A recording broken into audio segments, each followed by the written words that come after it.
ایک دفعہ کا ذکر ہے کہ ایک ملک کا بادشاہ بہت ظالم تھا۔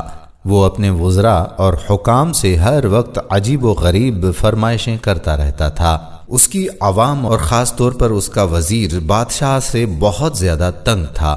وہ وزیر ایک نیک دل، رحم دل اور عقل مند انسان تھا، جس کی وجہ سے اس ملک کے حالات کافی بہتر تھے۔ ایک دن بادشاہ سلامت کے دماغ میں بیٹھے بٹھائے ایک عجیب و غریب خواہش نے جنم لیا، جسے پایہ تکمیل تک پہنچانے کے لیے بادشاہ نے اپنے وزیر کو طلب کیا۔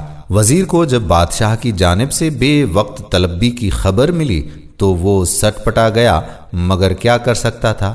مجبوراً اسے بادشاہ کی خدمت میں فوراً ہی حاضر ہونا پڑا۔ جب وہ وزیر بادشاہ سلامت کے سامنے پہنچا تو بادشاہ نے اپنے وزیر کو حکم دے دیا کہ مجھے ایک ایسا محل بنا کر دو جس کی تعمیر اوپر سے نیچے کی طرف جائے، اور اگر تم 10 دن کے اندر یہ کام شروع نہ کر سکے تو جلاد کو کہہ کر میں تمہارا سر قلم کروا دوں گا۔ یہ عجیب و غریب اور حیران کن خواہش تھی۔ یہ حکم سن کر وہ بیچارہ وزیر بہت زیادہ پریشان ہوا۔ بادشاہ کا حکم سن کر ایک دفعہ تو اس کے پاؤں تلے سے زمین ہی نکل گئی۔ بہرحال جب وزیر پریشان حالی میں اپنے گھر پہنچا تو اس کا اداس اور مضطرب چہرہ دیکھ کر اس کی بیوی کو بھی پریشانی لاحق ہوئی۔ بیوی کے استفسار پر وزیر نے ساری کہانی اپنی بیوی کو سنا ڈالی کہ کس طرح سے بادشاہ نے بیٹھے بٹھائے اسے ایک نئی مصیبت میں پھنسا دیا ہے۔ یہ سارا قصہ سن کر وزیر کی بیوی نے اسے مشورہ دیا کہ تم اس حوالے سے اپنے رب کے حضور مدد طلب کرو، یقیناً وہ ضرور کوئی نہ کوئی راستہ نکال دے گا۔ وزیر کو اپنی بیوی کا یہ مشورہ پسند آیا۔ اس نے فوراً ہی دل کی گہرائیوں سے اپنے رب کو یاد کیا اور اس نے دعا کی کہ اللہ پاک اسے اس مصیبت سے نکال دے۔ دعا مانگنے کے دوران ہی وزیر پر غنودگی طاری ہو گئی اور پھر کچھ ہی دیر میں وہ نیند کی گہرائیوں میں پہنچ گیا۔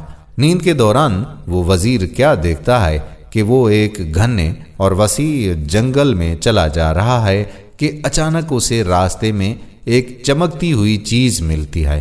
اسے اٹھا کر وہ بادشاہ سلامت کی خدمت میں پیش کرتا ہے، جسے پا کر بادشاہ بہت خوش ہوتا ہے اور اسے انعام و اکرام سے نوازتا ہے۔ پھر اچانک وزیر کی آنکھ کھل گئی تو اس نے فوراً اپنی بیوی کو بلایا اور اسے اپنا خواب سنایا تو اس کی ذہین بیوی نے فوراً اسے مشورہ دیا کہ تم ابھی جنگل کی طرف جاؤ، کیونکہ یہ غیبی اشارہ ہے جس کی بنیاد پر تمہیں جنگل میں ضرور کوئی نہ کوئی مدد مل جائے گی۔ بیوی کی یہ بات سن کر وہ وزیر مطمئن ہو گیا اور اگلے ہی دن اس نے رخت سفر باندھا، کچھ زیادہ راہ ساتھ لیا اور سفر پر نکل کھڑا ہوا۔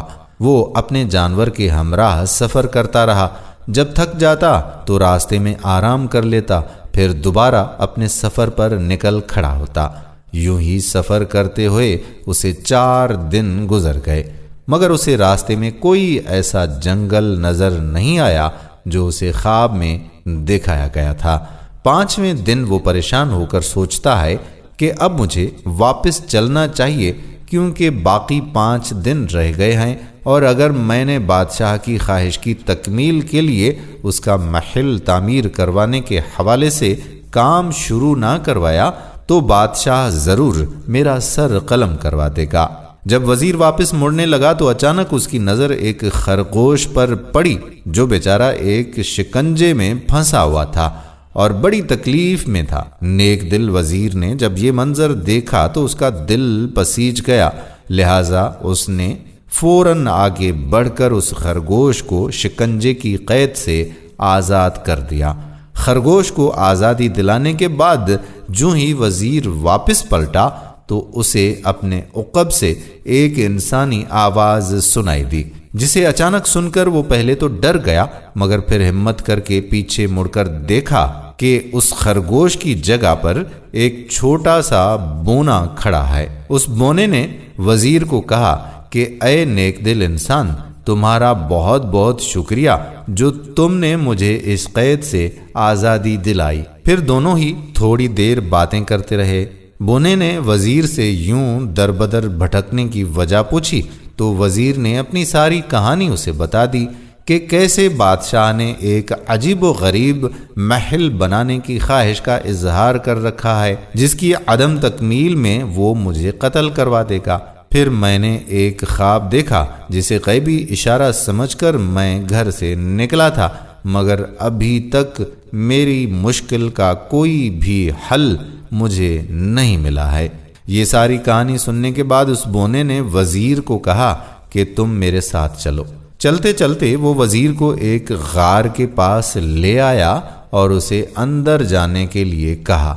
وزیر اس غار کے اندر گیا تو کیا دیکھتا ہے کہ اندر ایک باریش اور روشن چہرے والے بزرگ عبادت میں مصروف ہیں۔